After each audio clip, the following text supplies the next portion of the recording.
Thank you.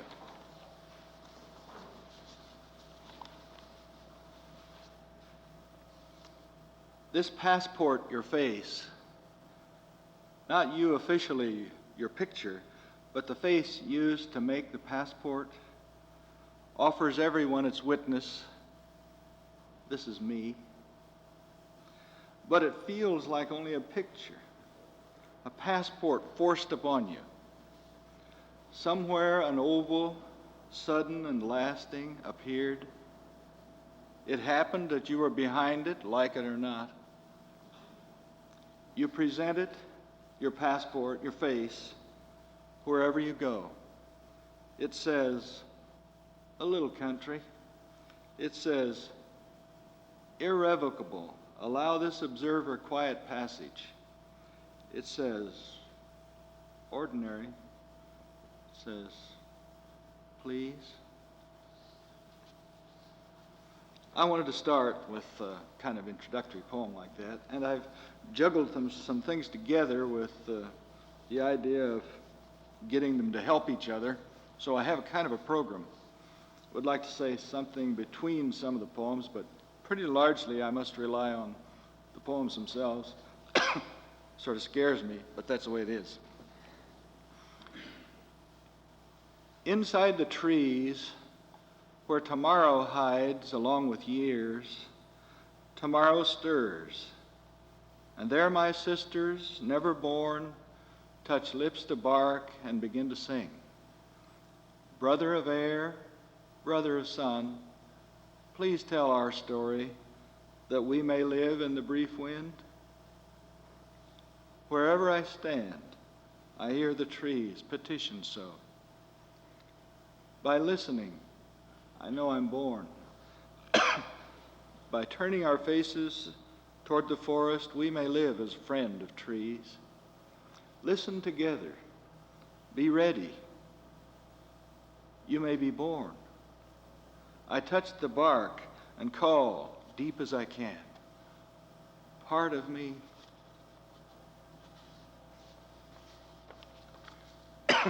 Most of these, the title doesn't make very much difference. The first one I just started, I don't even know what to call that first one. This passport, your face, and so on.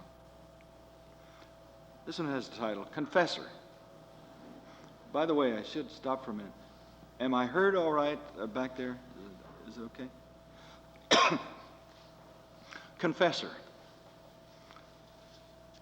The girl hiding in the hall on the ferry from Alaska. The old man who kept his face in shadow. That matron shuddering over the market basket in the parking lot. Scores of these follow me into my dreams, and I can't tell more because I promised. I carry their burden. When I go down the street, my memory is a vault that no one needs see opened. I am the plain, unmarked envelope that passes through the world. People tell me what they don't want to carry alone. They have felt singled out by some blow, not always at fault, but still ashamed for a human involvement. They want someone else to know, to bear with them, and not blame. I am their stranger and will pass out of their life. All right, I listen. My life sinks a little farther for the pity. From now on, I know it with them. We'll take a stand wherever the end is. We go forward by this quiet sharing, they one way, I another. I am their promise. No one else is going to know.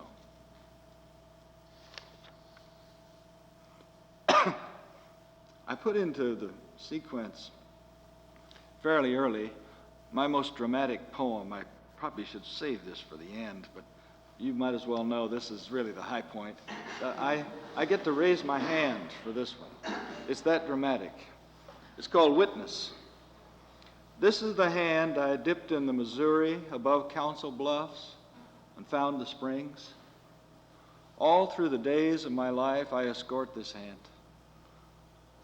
Where would the Missouri meet a kinder friend? On top of Fort Rock, in the sun, I spread these fingers to hold the world in the wind.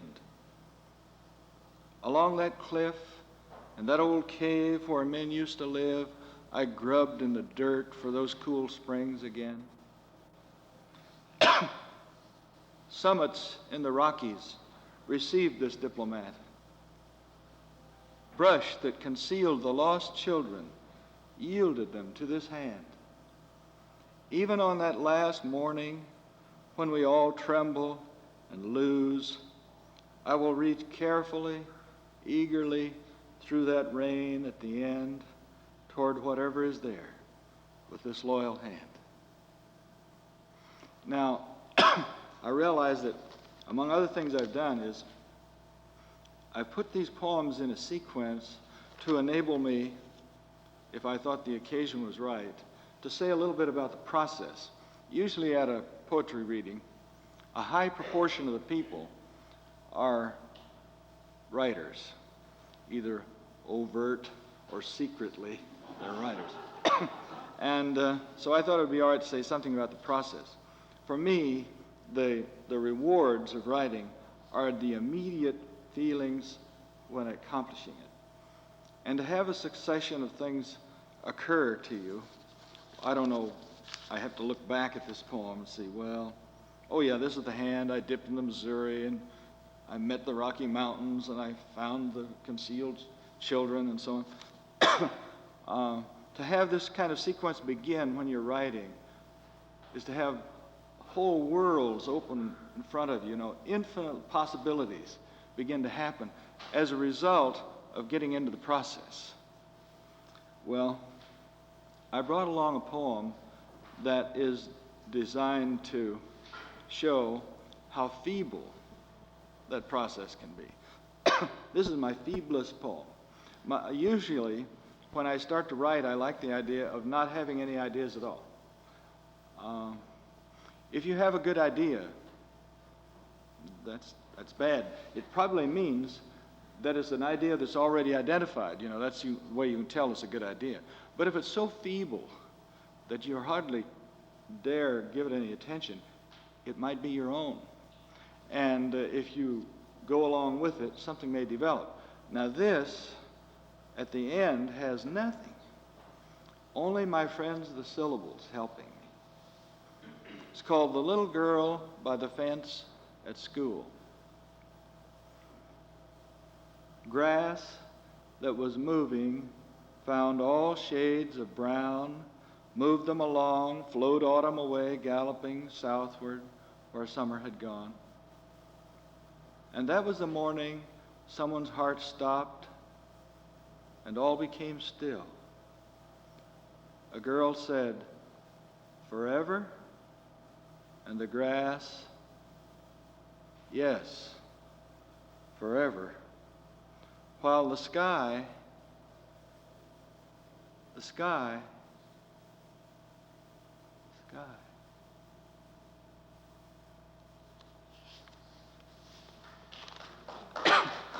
Thank you. What I wanted to try to get to was a place where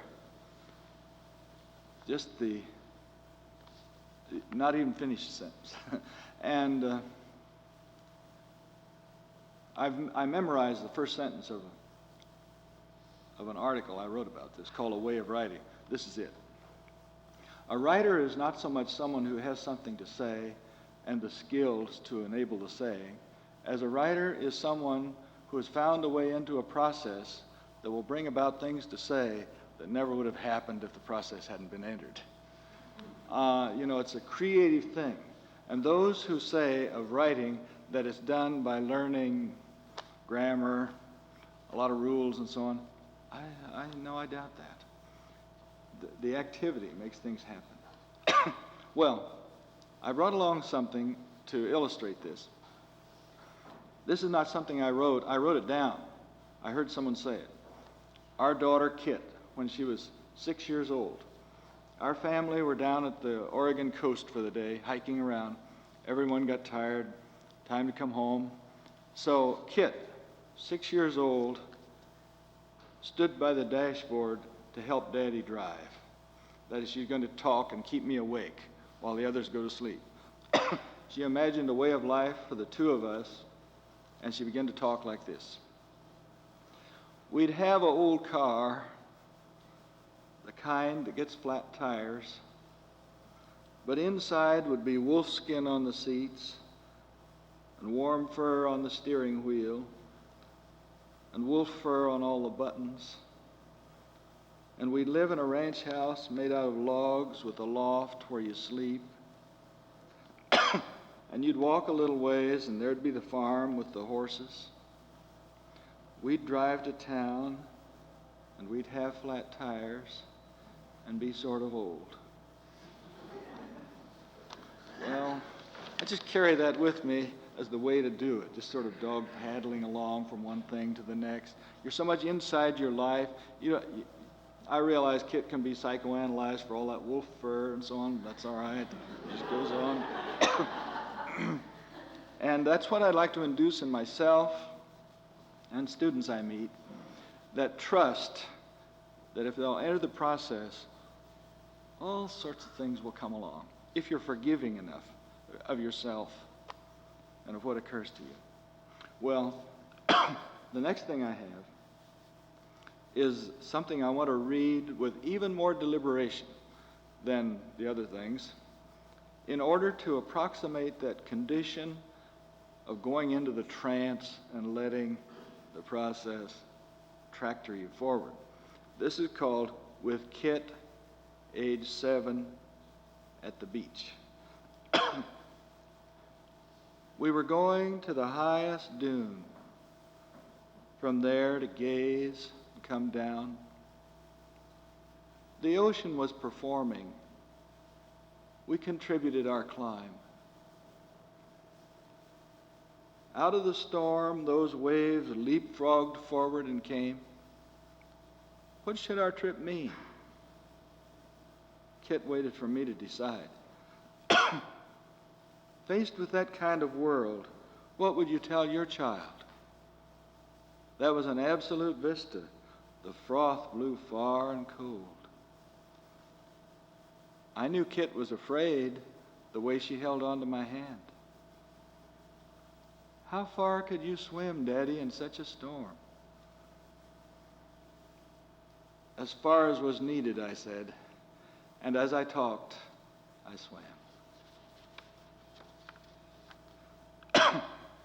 Now, I don't intend to make all of these poems be all that deliberate. I lost my nerve on that one. I intended to make that slower than I did make it. I wanted to make each part sort of bring up from the well the next part. I neglected to do that. One more I'd like to read very slowly, just because I have a feeling that it's that kind of thing. It's called Ask Me. Sometime when the river is ice, ask me mistakes I've made. Ask me whether what I've done is my life. Others have come in their slow way into my thought, and some have tried to help or to hurt. Ask me what difference their strongest love or hate has made. I will listen to what you say. You and I can turn and look at the silent river and wait. We know the current is there, hidden, and there are comings and goings from miles away that hold the stillness exactly before us. What the river says, that is what I say.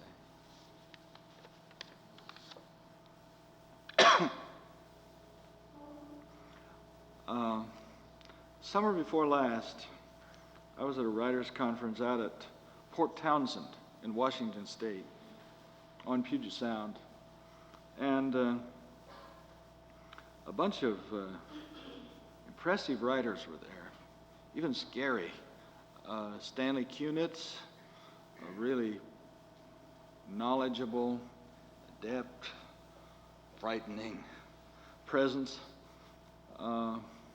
Tess Gallagher was there, not so frightening. Carolyn Forche was there. Diane Wachowski was there, frightening, you know, and a few others. We used to have these big arguments. I was not successful, but I'd go off muttering at the end of the evening. So we were all writing things and putting them up on the wall just to have current things that we were writing. And I would write my reactions. And this is something I wrote as a result of one of those arguments, and maybe I didn't need to say that because it's not really related to a particular argument. It's called a catechism. Who challenged my soldier mother off the world?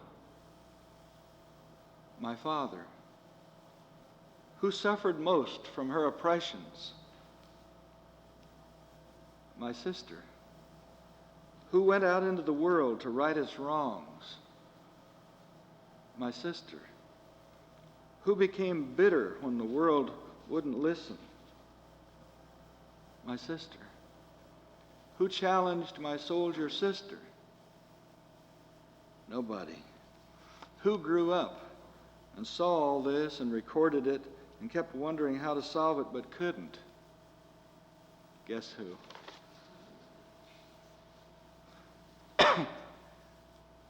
I realize from the things I've put together, it must seem that I spend an awful lot of my time just at writers' conferences, because I'm looking at one here that came out of a different place, a special occasion.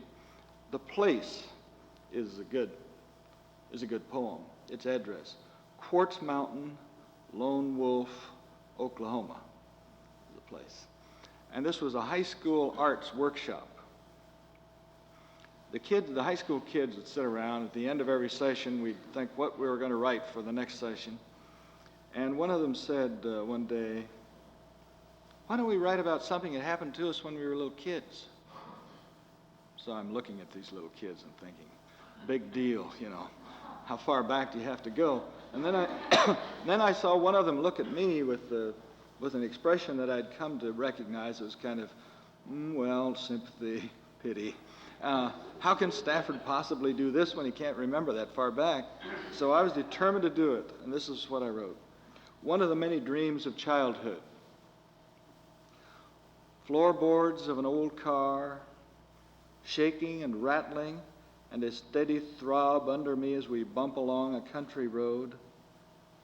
My father talking and driving, and Shamasko beside him, all those knees my back rest as I crouch under the dashboard, my only place left as the family return late from a picnic.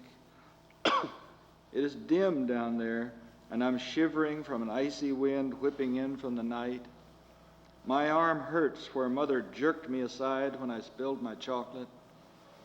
The little cave where I huddle is dark, but my own, and I shiver and croon to my hurt arm. It is only later I learn the words for my condition, being shunted aside, neglectful parents, my bruised arm, battered child, my delicious shivering, the first stages of hypothermia.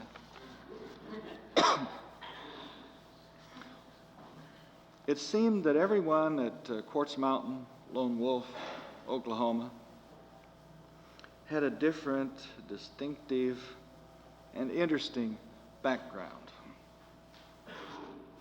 Many of those students were linked more or less to various tribes.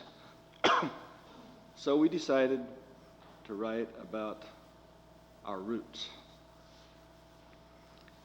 And I had to enter this, and I have my contribution is called Our Kind. Our mother knew our worth, not much. To her, Success was not being noticed at all. If we can stay out of jail, she said, God will be proud of us. Not worth a row of pins, she said, when we looked at the album. Grandpa, ridiculous. Her hearing was bad, and that was good. None of us ever says much. She sent us forth equipped for our kind of world, a world of our betters, in a nation so strong its greatest claim is no boast, its leaders telling us all, be proud. But over their shoulders, God and our mother signaling, ridiculous.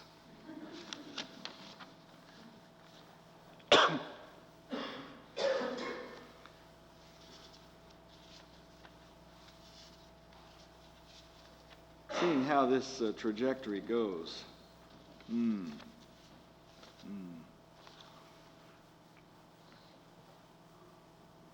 I want to make a point about this after I read it. It's called What I'll See That Afternoon. The young man who has to look sideways through his glasses to see. The lady with the little dog.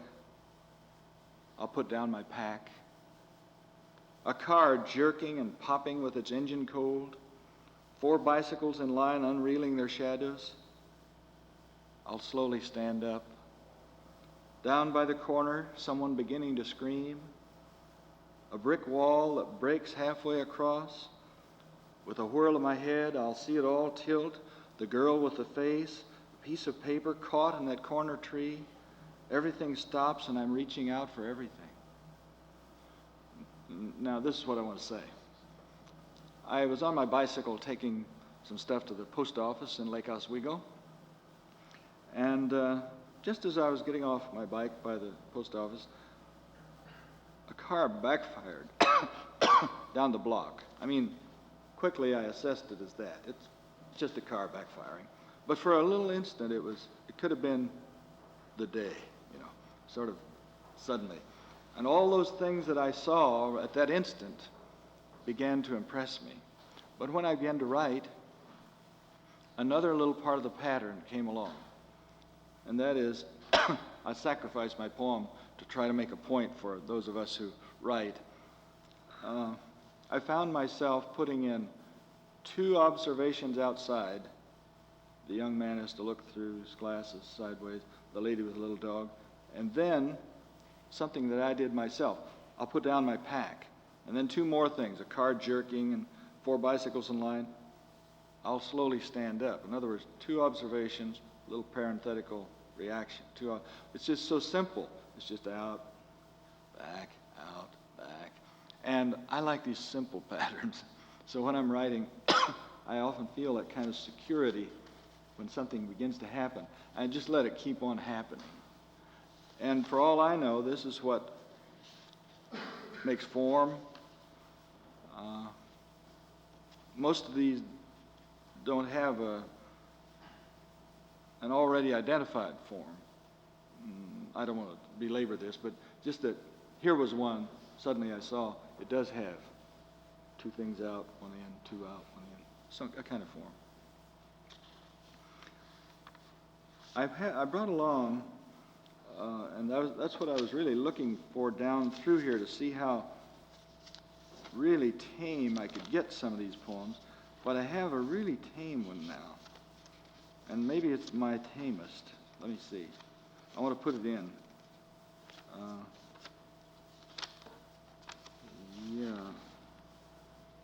Yeah. It's called With Neighbors One Afternoon. And, I'll just read this. With neighbors one afternoon. Someone said, stirring their tea, I would come home any time just for this, to look out the clear backyard air and then into the cup. You could see the tiniest pattern of bark on the trees and every slight angle of color change in the sunshine, millions of miles of gold light lavished on people like us. You could put out your hand and feel the rush of years rounding your life into these days of ours. From somewhere a leaf came gliding slowly down and rested on the lawn. Remember that scene? Inside it, you folded the last of your jealousy and hate, and all those deeds so hard to forget. Absolution. Swish. You took the past into your mouth and swallowed it, warm, thin, bitter, and good.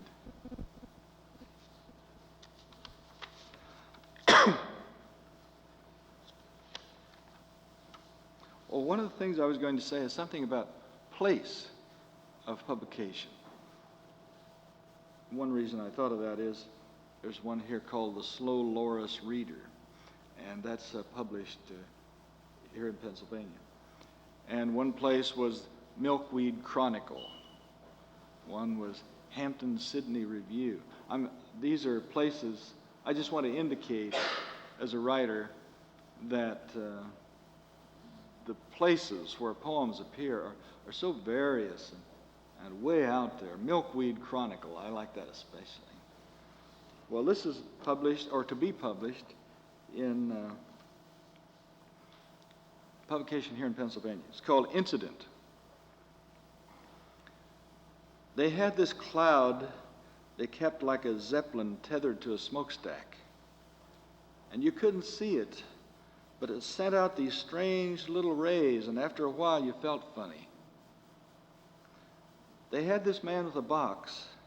He pointed it at the zeppelin, and it said, Jesus. The man hurried farther away and called out, Hear ye, hear ye. Then they coaxed the zeppelin down into the smokestack, and they said, We won't do that anymore. For a long time, the box kept shaking its head, but it finally said, Okay, forget it. But quietly, to us, it whispered, Let's get out of here.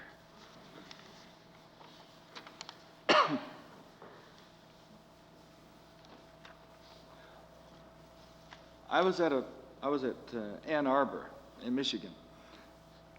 There was a writer there who said one afternoon, here's a project. Think about something that happened, but write about what you wish had happened. Or think about something you said, but don't write about what you said, write about what you wish you'd said. Further, try to use some more of the senses than you ordinarily would. This is a result of that.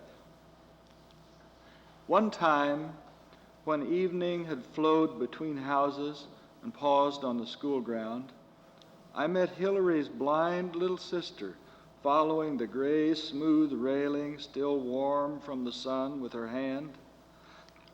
And she stood by the edge, holding her face upward, waiting while the last light found her cheek and her hair and then on over the trees. You could hear the great sprinkler arm of water find and then leave the pavement, and pigeons telling each other their dreams or the dreams they would have. We were deep in the well of shadow by then, and I held out my hand saying, Tina, it's me. Hilary says I should tell you it's dark. And oh, Tina, it is. Together now. And I reached, our hands touched, and we found our way home.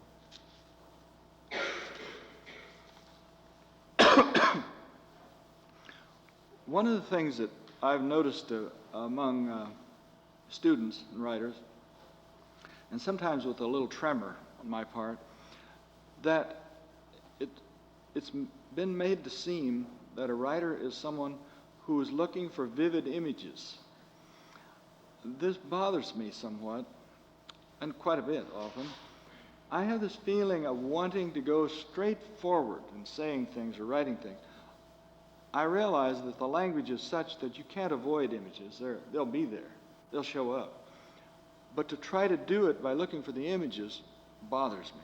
But every now and then I find myself writing something, and I find I'm right in the middle of some big image, and I just thought I was talking straightforwardly, and here I am struggling with this big thing that's happening. This is called How It Began. They struggled their legs and blindly loved, those puppies inside my jacket as I walked through town. They crawled for warmth and licked each other, their poor mother dead and one kind boy to save them. I spread my arms over their world and hurried along. At Ellen's place, I knocked and waited, the tumult invading my sleeves, all my jacket alive. When she came to the door, we tumbled, black, white, gray, hungry, all over the living room floor together, rolling, whining, happy and blind.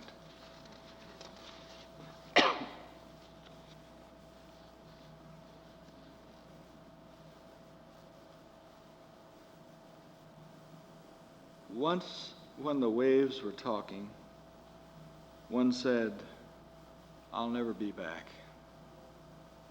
And then the rest ran on toward shore, but that one went forth so far it's never been seen again. When you walk along, sometimes you think of that absent wave, and of all that doesn't exist anymore, things of the other years. They'll never be back, you say. You stop and look out. It's already tomorrow somewhere, and someone like you is walking. A wave is beginning to speak, and the rest shrug and go on. You stand and care. Much has never existed, you know. You think of things to say. The waves come in. Wherever you walk, you see a place for that wave, but it isn't there.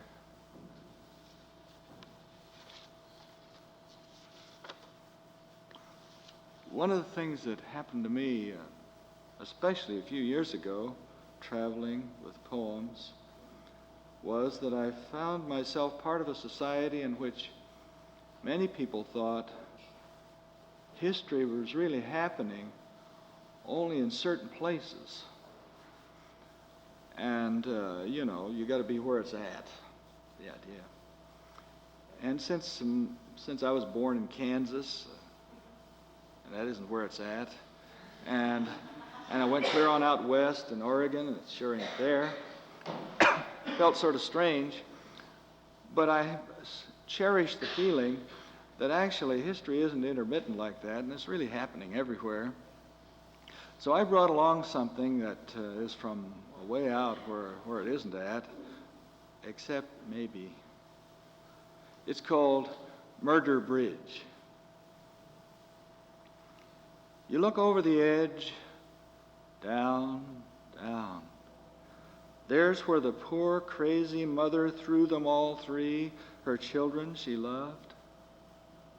They hurtled, and far there struck once, then whirled from rock to rock on into the rapid, were found miles on, pieces their mother had to see forever the rest of her life. It's quiet here. The rocks dream in the sun. Our parents remembered the story. Our hands gripped white on the railing. We felt the earth tilt. We never thought this world was easy as we drove on. Luck. It takes luck, and the sun shining, and a mother wringing her hands and crying in our world, "Little ones, little ones."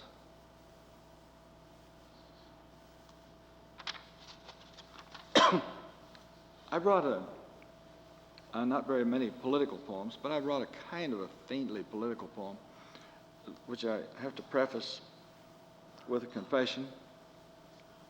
I taught in California.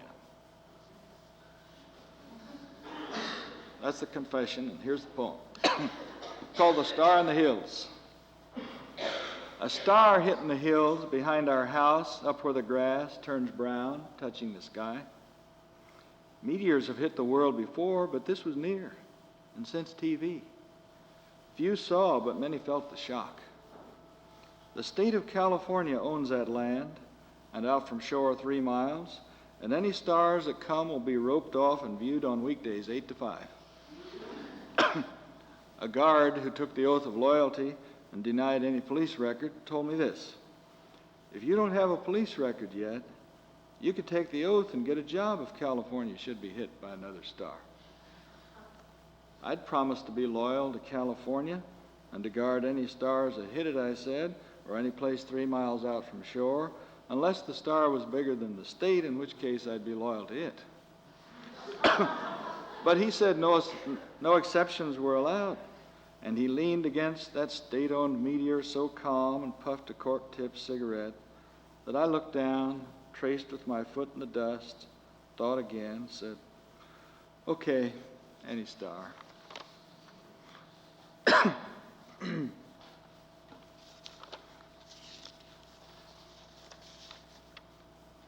I want to read something that's related more closely to the idea of art. It's called A Gesture Toward an Unfound Renaissance. There was the slow girl in art class, less able to say where our lessons led. We learned so fast she could not follow us. But at the door each day I looked back at her rich distress, knowing almost enough to find a better art inside the lesson. And then, late at night, when the whole town was alone, the current below the rumbly bridge at Main Street would go an extra swirl and gurgle once by the pilings, and at my desk at home, or when our house opened above my bed toward the stars, I would hear that one intended, lonely sound, the signature of the day, the ratchet of time, taking me toward here, now, and this look back through that door that always closes.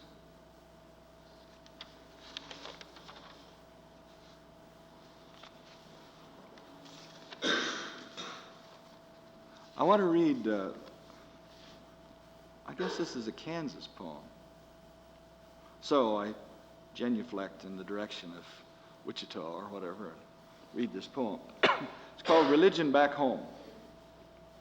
4 parts, but they're all short. When God's parachute failed, along about the spring of 1945, the sky in Texas jerked open. We all sailed easily into this new, strange harness on the stars. Part 2 of Religion Back Home. The minister smoked and he drank, and there was that woman in the choir. But what really finished him, he wore spats. Part 3 of Religion Back Home is a short review of Samson Agonistes written for Miss Arrington's class in Liberal High School. Our Father who art in heaven can lick their Father who art in heaven. Well, the last part of Religion Back Home. When my little brother chanted, in 1492, Jesus crossed the ocean blue, Mother said, Bob, you mean Columbus crossed the ocean blue? And he said, I always did get them 2 guys mixed up.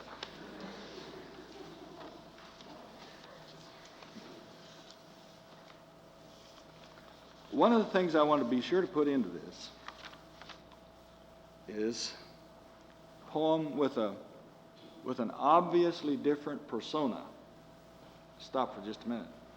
Many of us, when we try to help each other in a hurry about writing, we may fall into the habit of saying, well, you want to write because you want to express yourself, and you begin to feel that means that I'm always telling people how I feel and so on. No, it can be all sorts of things. You can be all sorts of people or things or I don't know what all, presences or absences in what you write. And I have one here that's another persona. It's called Another Old Guitar. For years I was tuned a few notes too high. I don't see how I could stand it. You can imagine the strain, hours of teen parties, and then beach trips with Michael rowed the boat, and later the marches in all weather singing We Shall Overcome. Then I moved on. Now I play in an Eskimo band in Alaska. I'll never get back outside through storms. I dream of returning under a river breathing through a straw, carried where the current hides itself by being just the river. No. We play in the tin buildings for the Air Force and always end with a relaxed little number that the band call their national anthem. Someday, maybe. Now, I glimpsed something here I want to put into this. It's called Thinking for Berkey. And sometimes from out, there are sound effects for this. And I hope not, but it could happen. Thinking for Berkey. In the late night, listening from bed, I've joined the ambulance or the patrol, screaming toward some drama, the kind of end that Berkey must have someday, if she isn't dead. The wildest of all, her father and mother cruel, farming out there beyond the old stone quarry where high school lovers parked their lurching cars. Berkey learned to love in that dark school. Early her face was turned away from home toward any hard-working place, but still her soul, with terrible things to do, was alive, looking out for the rescue that surely someday would have to come. Windiest nights, Berkey, I have thought for you, and no matter how lucky I've been, I've touched wood. There are things not solved in our town, though tomorrow came. There are things time passing can never make come true. We live in an occupied country, misunderstood. Justice will take us millions of intricate moves. Sirens will hunt down Berkey, you survivors, in your beds, while in the night you lie so far and good.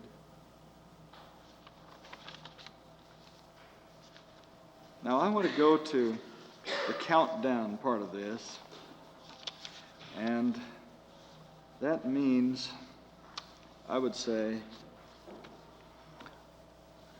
a couple more poems. I want to stop and think for just a little bit about the trajectory of this. A number of the poems I've read, like Murder Bridge, for instance, are sort of heavy, seems to me. As a writer, I'm ready for going in any direction. And if something you start to write begins to be one way, like heavy is the way it's going to be. And so the other way. And just to be ready to go in any direction. Not too long ago, I saw a friend of mine who said, "Bill, what's happened to you? I've been seeing some of your poems, and they're so dismal." So I thought about this. And then I figured it out. I said, oh, well, I'm just writing all kinds of things all the time, but the editors are getting so they like dismal things. And in other words, I want to try to get in the middle as a writer and be ready. But editors are the ones who decide what's published, after all. Well, now I want to read another, not Murder Bridge, but another one like that, and then end with a different kind. This is called A Walk in the Country. To walk anywhere in the world, to live now, to speak, to breathe a harmless breath. What snowflake even may try today, so calm a life, so mild a death? Out in the country once, walking the hollow night, I felt a burden of silver come. My back had caught moonlight pouring through the trees like money. That walk was late, though. Late, I gently came into town, and a terrible thing had happened. The world, wide, unbearably bright, had leaped on me. I carried mountains. Though there was much I knew, though kind people turned away, I walked there ashamed into that still picture to bring my fear and pain. By dawn, I felt all right. My hair was covered with dew. The light was bearable. The air came still and cool. and God had come back there to carry the world again. Since then, while over the world the wind appeals events, and people contend like fools, like a stubborn tumbleweed, I hold where I live, and look into every face. Oh, friends, where can one find a partner for the long dance over the fields? Well, I started this with the passport, just plunged in. This passport, your face, not the official, and so on. And mostly, when people start a talk, including poetry reading, they say a few remarks. Now, I'd like to think, what are those remarks I failed to say? Well, one is, I am grateful for the chance to visit, and I've enjoyed the sociability, and I understand we have some kind of sociability after this back here. Is this right? Or are you going to tell about that? I won't take that away. I'll just read the last poem and let that be it for my part. It's called So Long. At least at night, a street light is better than a star,